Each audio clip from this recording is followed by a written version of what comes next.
All right, guys, Auto Fanatics. So the 2021 is fully modified like an identical clone of my 2018. So just want to show you guys, we got the Auto Fanatic spacers, we got the titanium stud kit, we got the Michelin Pilot Super Sports, we got the KWST springs, we got the centerline Alpha X pipe. We spent a day and a half in the alignment rack. Now we're gonna get in the car, we're gonna go for a ride, and I'm gonna tell you all about how the 2021 Alfa Romeo Giulia Quadrifoglio responds to the modifications. I think you guys are gonna be pretty impressed. I actually wish some of you guys could come up and I'll take you guys for a test drive or actually have you guys drive these cars, because when they're properly set up, they will absolutely blow your mind. So I'm gonna get in the car now, we're gonna go for a drive, and I'll talk to you guys about it right in a couple minutes. All right, guys, so I'm gonna give you some really good driving impressions on the 2021 with all the modifications that we did to the 2018 as well. And so far, the car feels absolutely incredible. Now, if you guys watched my video when I did the X-Pipe, if you watch, I put a couple of clips in there when this particular car was launching and it was squatting so badly, super soft, the front end was raising up. And when I took delivery of the car, I'm like, man, this feels really different than my 2018 in a bad way, because it was just too soft, too watered down. And from experience now, from taking this car apart, the black car, and a bunch of customers' cars, I'm gonna tell you that on the 2021 and possibly on the 2020s, they definitely must have went with a softer spring, front and rear, because when I pull this car apart, I barely had to put a lot of tension on my spring compressor tool to get the springs out of the struts and out of the rear of the car. It was very soft and very easy to get them out of the car, which indicates to me that they must have went with a softer spring. All along I was thinking maybe they went with softer shock tuning, but no, it definitely feels like they went with different springs. Now, with the KWST springs on the 2021, with the shock valving, which definitely has changed than the 2018, I'm gonna tell you it feels almost perfect. What I mean perfect, it feels balanced. Now, on my 2018, I always felt, if you watched a lot of my older videos, I always felt that it could have been better. And what I mean by that is I always felt that the original shock tuning and the dampening with those springs just wasn't a perfect, 100% perfect match on certain conditions. So what would happen on a lot of roads, especially in New York, where we have a lot of irregularities and the roads are going like this constantly, I always felt that the front end just didn't have enough shock valving to control the pitch and what was going on with the nose, with the lowering springs. So I will report on the 2021, it feels as if the Alfa Romeo shocks and the KWST springs were developed simultaneously and perfected, because you don't get any of that bounce and float anymore in the front end. And another thing, this is super important, I want to share with you guys. Like I said, I'm just a messenger of owning these cars and modifying these cars, and I want to share the differences between all of this so you guys can go out there and, you know, make good decisions if you want to keep your car stock or modify. But I'm going to tell you right now, I don't care if you have a 2017, you buy a 2021, I don't really want these cars stock. Stock for me, it just doesn't work. Now, the earlier cars stock, a couple of things that I'll talk about, and I heard from guys all over the world, the handling was a little sketchy, especially in the back end. And a lot of customers that I've talked to wrecked their cars in the rain or in temperatures below 50 degrees because the back of the car got loose on them. Now, what they did on this car, they may have changed geometry in the rear of the car. I do know that we spent about a day and a half setting up the alignment just to get it exactly where I wanted it, because I kind of know where these cars have a sweet spot. And it takes a lot of time to just do it. You don't just go on there and set your front toe and let the car go off the rack. You really gotta set it and set the rear toe. The rear toe is super critical as much as the rear camber. But, so this car stock, out of the box, it launched 100% better than my 2018, where it launched straight, it never went sideways, it never broke traction. Even in the rain, this car still felt better than the earlier car as far as more neutral, more confidence inspiring. And to be honest with you, some people may have complained about that, and I know, because I've talked to a lot of people in Italy at Alfa Romeo in the engineering team that work with the GTA program, and they did do changes on the newer cars to get away from the Ackerman angle where the tires were making that loud noise at full lock, and they must have done something to make this car launch and be a little bit safer in the back end. And I don't think that's a bad thing. But I'll tell you right now, when I first got this car, I was like so disappointed. I'm like, why did I buy another one? And why is the new car so soft? And I was complaining about it. And, you know, I was waiting for parts to come in from Europe. Everything was delayed. And I ordered the KW DDC kit specifically for this car.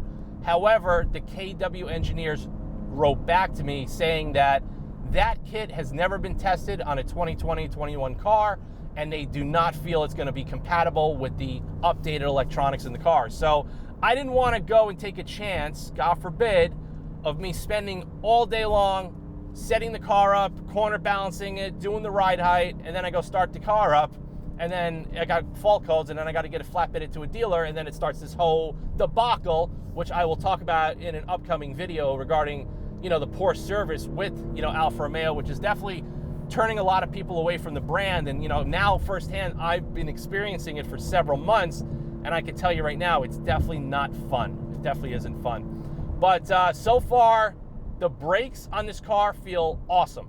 I have 3 sets of pads that I was planning on putting in this car just for testing. I haven't tested 1 set right now because the car feels great. The intelligent braking system, the way they reprogrammed it, they definitely have different brake compounds in this car because I noticed different levels of brake dust, front and rear, versus my 2018.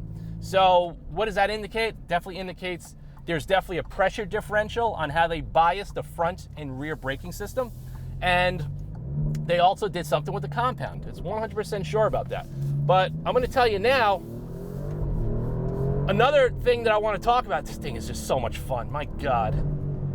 And this is one of my favorite roads. And now I could actually feel the back of the car rotating, whereas on the earlier cars, stock, and even this car stock, it was a little, you know, you got to be careful. But on my 2018, I flew off the road in that car too many times that I'm willing to admit. And I never, of course, showed that on video, of course. But, you know, the back of this car, the 21, it just feels more balanced, more neutral.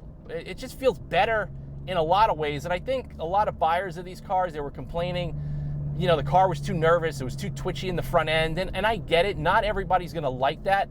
Personally, I do like that. I do like the fact that it wasn't perfect by any standard, but it gave it a very unique character, and I think character in a high-performance car really adds to the driving experience and the ownership experience. Now, it also gives you, you know, an opportunity to kind of fine-tune things and kind of tweak it the way you want, and hopefully you can kind of get things better. But, you know, overall, the cars do feel different, whereas the earlier car, I had to spend a lot of time adjusting the rear camber. Now, when I lowered the rear, the 2018, when I lowered that car, my rear camber in the back was over -2 degrees. I think it was like -2.2, 2.3. This car right now, we're about -1.7, 1.8, respectively. And I did not do the adjustable rear arms in the back because I felt that this car did not need it. Whereas the 2018 felt so nervous launching out of the hole that playing with that camber and that rear toe and really fine-tuning it is really what brought that car back into a neutral, what I call a neutral position, where you can launch it in the rain and not kill yourself, especially in the snow and ice. But this car feels great. We also took off the Pirelli Corsa tires. I just don't like that tire on this car on the street. It's probably great on the track, but on the streets in New York, I don't recommend that tire. It's bad in the rain. It's bad below 50 degrees. It's too soft, and I just don't like when it's, you know, it's warm out now, it's 95 degrees. The sidewall just gets really squishy, and if you don't have your tire pressure in check, you're gonna hit, like in New York, we have like speed bumps in the middle of some of the highways, and you hit them at 70 miles an hour, what's gonna happen? You're gonna bend your wheels immediately.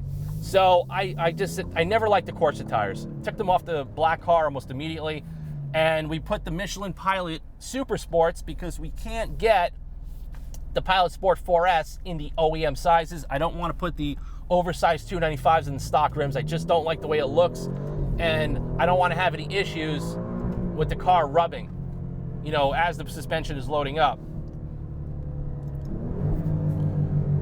Oh, I see a cop. I don't know if he's coming to get me. Okay, he's not coming to get me. He's coming to get somebody else. Oh, Jesus.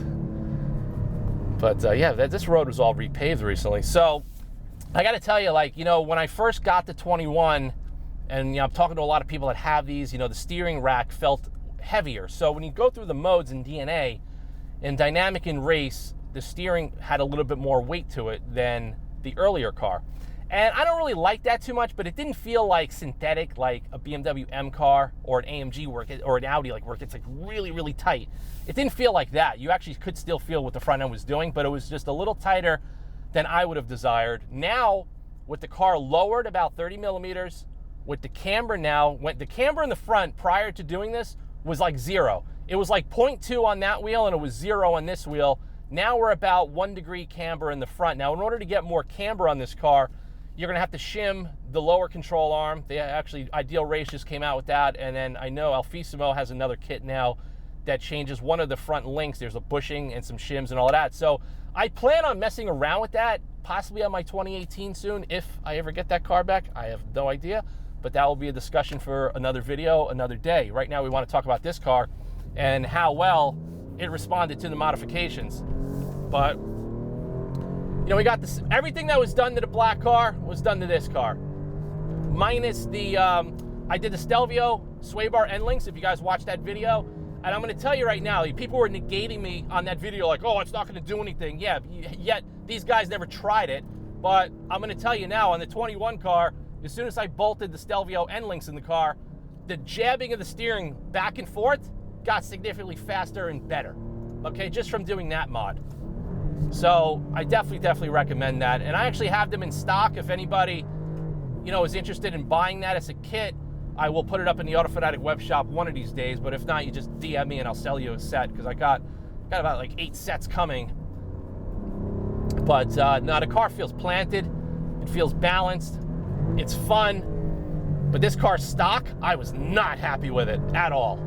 I was like really like totally disappointed. And I think a lot of that comes down to the soft, cushy suspension. And you know, Alfa Romeo, and I talked to the engineers about this, they even admit that even in 2017 when the Quadrifoglio came out, it was very soft compared to the competition. Now, an AMG 663, those cars are extremely stiff and they ride terrible in New York. They ride terrible. The BMW F80 M3, I had one. That car, I think, out of the box, has like the best suspension as far as spring rates and shock tuning out of the box. I mean, the F80 will get you killed as well. That's based on, you know, the car's suspension geometry, and that's why they changed it over to the new uglier looking one. But I got to get my hands on that new one to really see if they really improved that car. But I'm going to tell you one thing. Now, with the KWST springs on this 21 car, you know, with some of the changes that they made to the geometry, front and rear, with the Michelin Pilot Sport tires, and with they definitely retuned the shocks because it doesn't give you that floaty front end feel. The car feels phenomenal. It really does. Absolutely awesome. I'm having a total blast with it.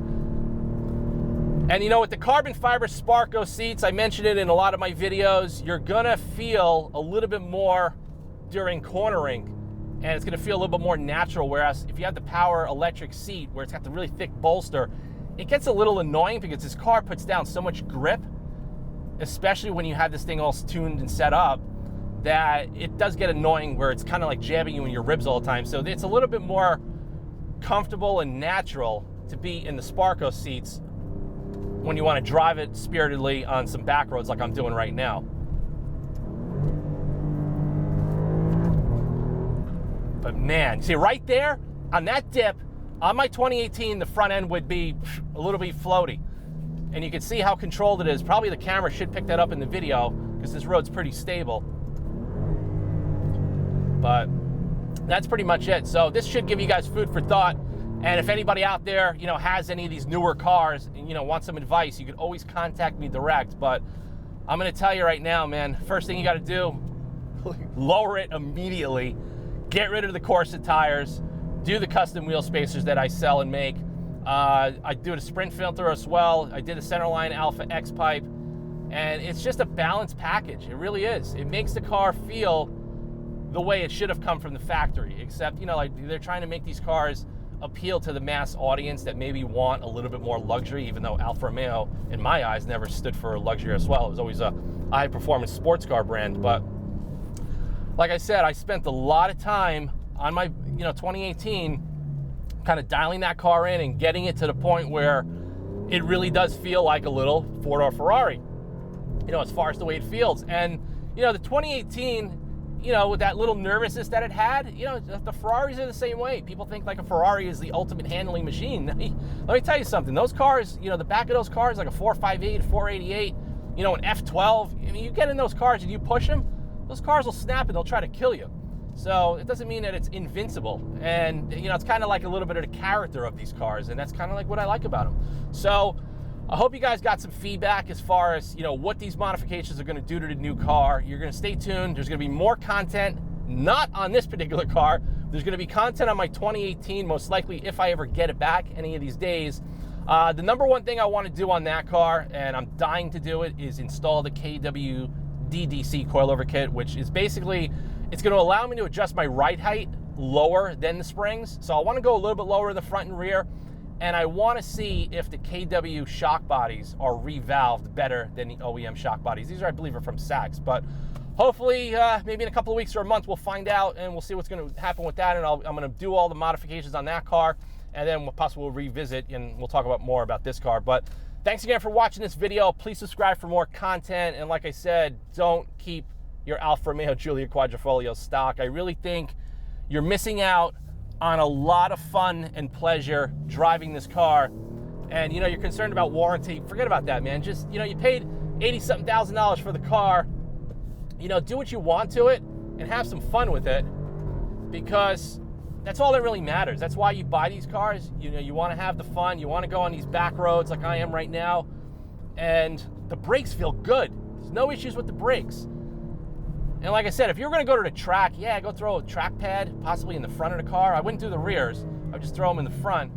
But the car feels great. It really does.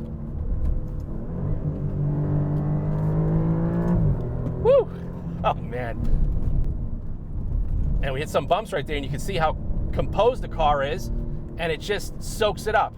There's no bounce. There's no nervousness. And you can just feel every little input of the steering. You can just feel the car point and the back end articulate, and it just wraps you right through the corner. And that's the way the car's supposed to feel. It's not supposed to make you feel nervous.